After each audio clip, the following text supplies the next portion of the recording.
بس پورے پروگرام کو ابتدا تا انتہا سنا گیا، تو اب ضروری یہ ہے کہ مفتی صاحب قبلہ کی تقریر آپ نے سنی اور تمام شورائے اعظام کے بڑے ہی اچھے انداز میں پڑھے جانے والے کلام کو آپ سبھی نے سماعت کیا۔ اللہ آپ کا بیٹھنا، ہم سب کا یہاں پر حاضر رہنا، سننا سنانا، تمام چیزیں قبول فرمائے۔ میں حاضر آیا چند لمحات کے لیے کہ اس پورے جو جلسہ ہوا، اس جلسے میں لب لباب اور ایسی باتیں کہ جن سے ہم چند چیزیں سیکھیں اور سیکھ کر کے اپنی زندگی میں ڈھالنے کی کوشش کریں، تاکہ ہماری رہتی زندگی ہماری آنے والی نسلوں کے لیے ایک طرز حیات بن جائے اور ہماری آنے والی نسلیں اسی کے تناظر میں زندگی گزارنے کی کوششیں کریں، کیونکہ انسان کی زندگی چند سالہ ہے۔ قرآن پاک کی آیت ہے وَاعْتَصِمُوا بِحَبْلِ اللَّهِ جَمِيعًا، کہ اللہ کی رسی کو مضبوطی سے تھام لو۔ اور پھر حدیث پاک میں ہے خیر الناس من ينفع الناس، کہ تم میں سے بہترین وہ ہیں لوگ جن سے دوسرے لوگ نفع اٹھائیں، نفع حاصل کریں۔ تو آج امت مسلمہ کے حال میں اپنی آنکھوں سے دیکھی ہوئی میں بات آپ کے سامنے رکھنے کی جسارت حاصل کر رہا ہوں۔ یہ نہیں کہ کتابی کوئی بات ہو یا کوئی واقعات ہو، میں نے ایسی ہستیوں کو اپنے ساتھ دیکھا ہے اور ایسے لوگوں کے ساتھ میں نے شب و روز گزارے ہیں کہ میں نے دیکھا کہ دین متین کی حفاظت کے لیے لوگ، ہم نے سنا ہے کہ مخدوم سمنہ اپنا تمام بادشاہت چھوڑ کر کے ہندوستان کی سرزمین پر آئے اور انہوں نے دین کا کام کیا۔ یہ کتابوں کی بات ہے، سنا ہے اور کچھ لوگوں نے دیکھا۔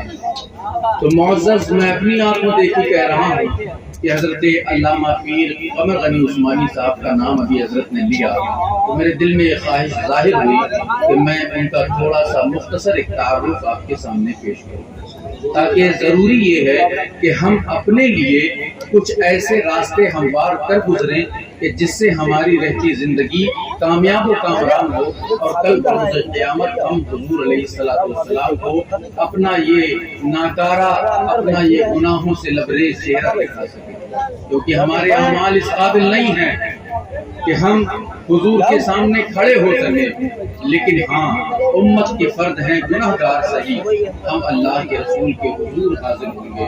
تو معزز، وہ ذات قمر غنی کی ہے کہ جنہوں نے اپنے عالیشان کاروبار، کہ جن کے کاروبار کہیں دور نہیں، اسی شہر بارہ بنکی میں جنہوں نے کاروبار کیا اور تقریباً کئی کروڑ روپے کا کاروبار کھڑا کر دیا، اور ایک گستاخ کہ جس کا نام کملیش تیواری تھا، اسے لوگوں نے جہنم میں پہنچا دیا۔ اس نے جب اللہ کے رسول کی شان میں گستاخی کی تو وہی مرد قلندر اپنے تمام کاروبار کو چھوڑ کر، اپنے گھر بار کو چھوڑ کر وہ راستوں پر نکلا، تو یقین جانے کہ راستہ فضل الرحمان پارک جو پانی ٹنکی کہا جاتا ہے، وہاں سے لے کر کلکٹریٹ کے آفس تک ایسی کوئی جگہ نہ تھی کہ کوئی آدمی آسانی سے اپنا قدم رکھ سکتا۔ اتنی پبلک وہاں پر تھی، ہو سکتا ہے آپ لوگوں میں سے کوئی لوگ بھی پہنچے ہوں۔ تو معزز، ناموس رسالت کا وہ محافظ آج 3.5 سال سے قید و بند کی صعوبتیں برداشت کر رہا ہے، جو سابرمتی جیل میں بغیر کسی جرم کے، بغیر کسی عیب کے ان کو آج پولیس نے حراست میں لیا اور انہیں قید و بند کی زندگی کی صعوبتیں برداشت کرنی پڑ رہی ہیں۔ یہ کس لیے؟ ہم جب ملنے جاتے ہیں تو کہتے ہیں کہ حضرت کیسی طبیعت ہے؟ کہا میری طبیعت چھوڑو، یہ بتاؤ امت محمدیہ کے حال کیا ہیں؟ کیا کوئی میرا اللہ کے رسول کا بندہ کوئی پریشان تو نہیں ہے؟ میں نے بتایا کہ حضرت سب ٹھیک ہے۔ اللہ کا نہیں، میں نے اخبار میں پڑھا تھا کہ فلاں خاتون ممبئی کی رہنے والی ہے، ان کا ایک بچہ تھا، اس کو کسی نے اریسٹ کر لیا ہے، بتاؤ اس کا گھر کیسے چلتا ہوگا؟ تو تمام ممبئی والوں نے مل کر اس خاتون کے لڑکے کا کیس لڑا ہے اور تقریباً 1.5 لاکھ روپے خرچ کر کے اس خاتون کے بچے کو چھڑایا ہے، اور رمضان المبارک کے پربہار موقع پہ تحریک فروغ اسلام نے یہ کارنامہ نمایاں انجام دیا، اور وہ بچہ اپنی والدہ کا سایہ بنا اور ان کی ہمت اور حوصلہ بنا۔ تو معزز، آج ہمیں چاہیے کہ ہم کہا نا کہ خیر الناس لوگوں میں سے بہترین لوگ وہ ہیں ینفع الناس کے جس سے لوگ فائدہ اٹھائیں. تو آج امت محمدیہ کو یہ چاہیے کہ وہ اپنا کردار، اپنی گفتار، اپنی رفتار ایسے کر دے کہ لوگ اس سے فائدہ اٹھائیں. اگر یہ چیز ہمارے معاشرے میں عام ہو گئی تو یقین جانے کوئی مسلمان کو حقارت سے دیکھنے والا پیدا نہیں ہوا، کوئی مسلمان کو زیر کرنے والا نہیں پیدا ہوا ہے. ہم جب حدیث پاک کا مطالعہ کرتے ہیں تو جب ہم ایک مرتبہ مطالعہ کر رہے تھے تو جنگ یرموک کا واقعہ سامنے آیا. ابھی مفتی صاحب نے جنگ بدر کا معاملہ بیان کیا، میں جنگ یرموک کا بات آپ کو بتانے لگا ہوں کہ جنگ یرموک کا معاملہ ہے. ایک صحابی رسول ہے جن کا نام حضرت جہم ہے، وہ اپنے بھائی کی تلاش میں جنگ یرموک کے میدان میں پہنچے ہیں تاکہ میرا بھائی جنگ میں گیا تھا، میرا چچا زاد بھائی ہے اور وہ زخمی ہے، میں اس سے ملنا چاہتا ہوں. انہوں نے ملنے کا ارادہ کیا، اپنے کاندھے پر ایک مشکیزہ رکھا، کہا چلو اور چلتے ہیں اپنے بھائی کی تلاش کرتے ہیں، اگر انہیں پیاس لگی ہوگی تو پانی بھی پلا دیا جائے گا. ڈھونڈتے ڈھونڈتے پہنچے، ایک مقام پر پہنچے کہ جہاں ان کا چچا زاد بھائی جہاں بلب تھا اور مرنے کی کگار پر تھا، آہو فغا کر رہا تھا، کراہ رہا تھا، آواز نکل رہی تھی. تو کہا کہ بھائی پانی پلایا جائے؟ تو بھائی نے اشارہ کیا کہ ہاں پلایا جائے. جیسے ہی بھائی کے منہ میں مشکیزہ لگانے گئے تو بغل سے کراہنے کی ایک اور آواز آئی. تو آپ کے برادر نے فرمایا کہ بھائی ادھر دیکھتے، کوئی ہے جو کرا رہا ہے کہ جس کو پانی کی زیادہ ضرورت ہے، پانی کی زیادہ ضرورت ہے، دیکھو وہ کون ہے.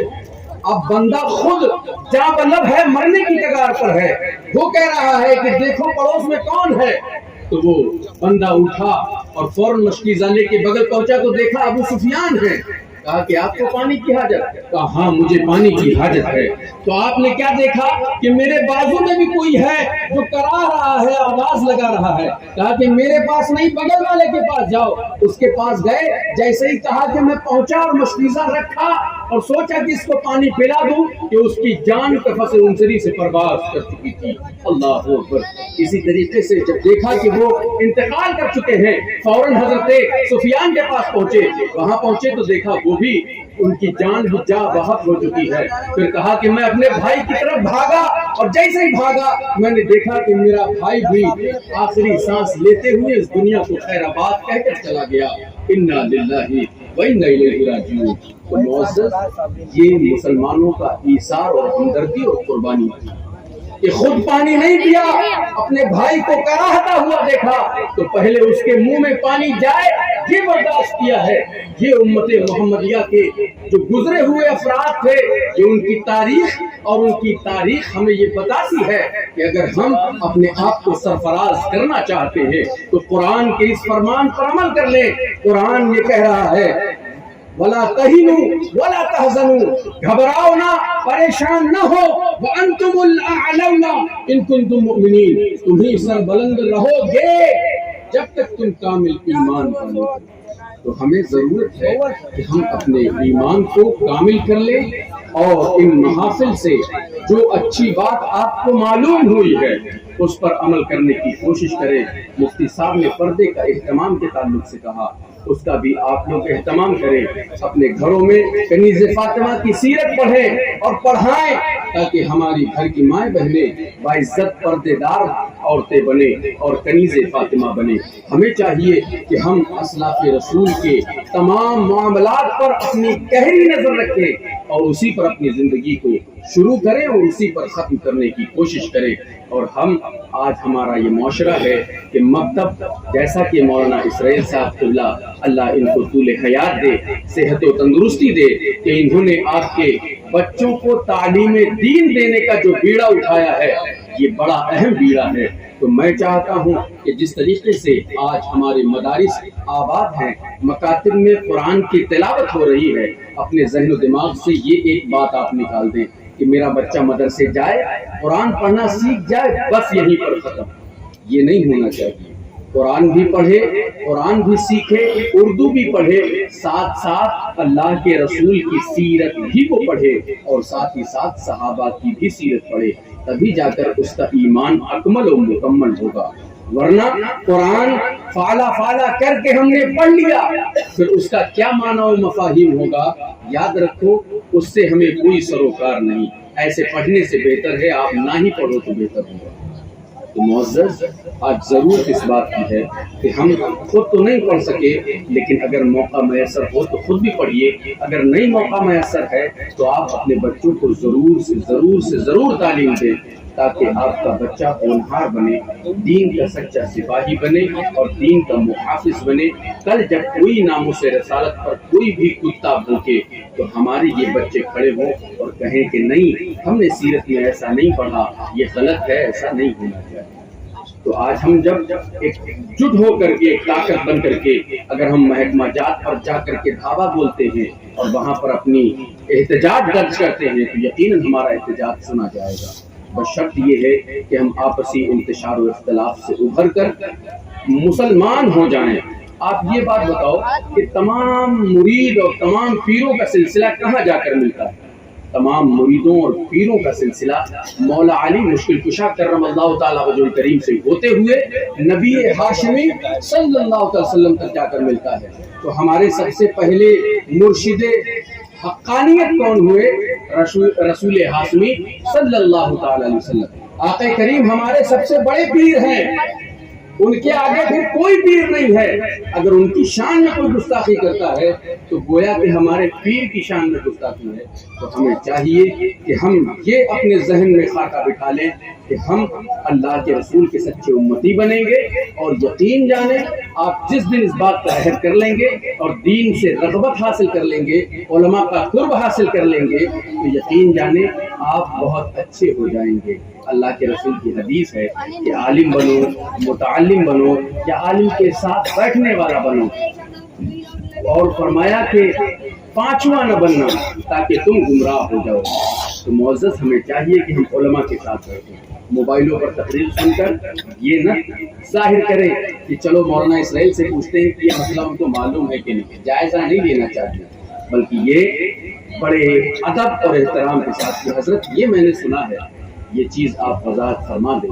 اور اگر فی الوقت ذہن میں وہ چیز موجود نہ ہو اور حضرت کہیں کہ ہم بعد میں دیکھ کے اور سمجھ کے بتائیں گے، تو اس کا مطلب یہ نہیں کہ ہاں حضرت کے علم میں کوئی نقطہ لگا سکے، بلکہ یہ علم کی اعلیٰ مثال ہے۔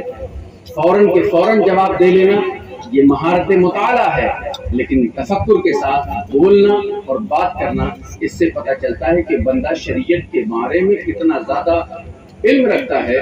بہت ساری روایات آپس میں ٹکراتی ہیں تو ان کے ساتھ تطبیق کرنا اور پھر جواب دینا یہ اہم چیز ہے۔ تو میرے پیارے آخری پیغام یہی ہے کہ ہم صرف اور صرف آقا کریم کے نام پر متحد ہو جائیں۔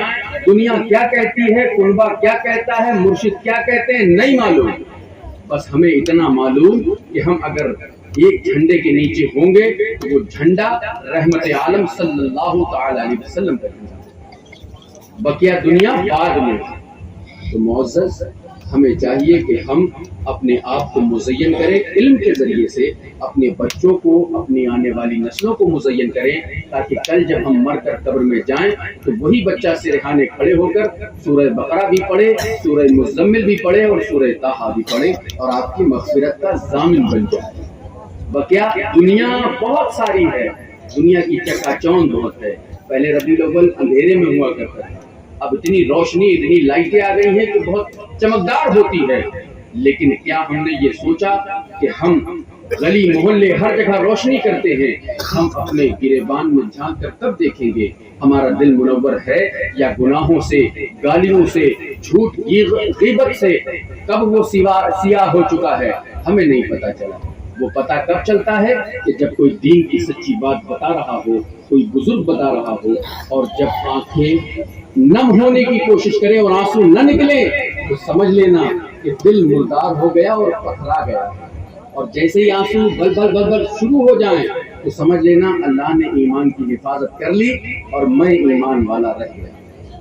تو یہ ادنا سی مثال، ادنا سی ایک ٹرک ہے، ہر کوئی جان سکتا ہے کہ میرا دل کتنا مردہ ہے اور کتنا زندہ ہے۔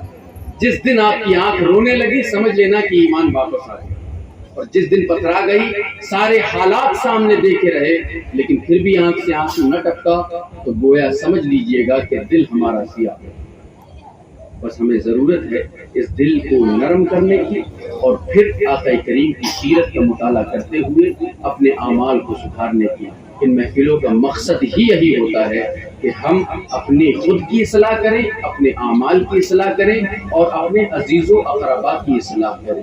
ابھی ایک بات مولانا صاحب نے بتائی تھی مجھے، آج بھی میرے ذہن و دماغ میں ہے کہ خاکہ بتایا تھا انہوں نے، ابھی روڈ چوڑی کرڑ کا معاملہ ہوگا، مسجد منہدم ہوگی، مزار کو منتقل کیا جائے گا، پھر آپ گاؤں والوں بڑی خوش قسمت ہو کہ ایسی شخصیت آپ کے ساتھ جلوہ فرما ہے کہ جو پیسے کی ذرہ برابر پرواہ نہیں کرتی۔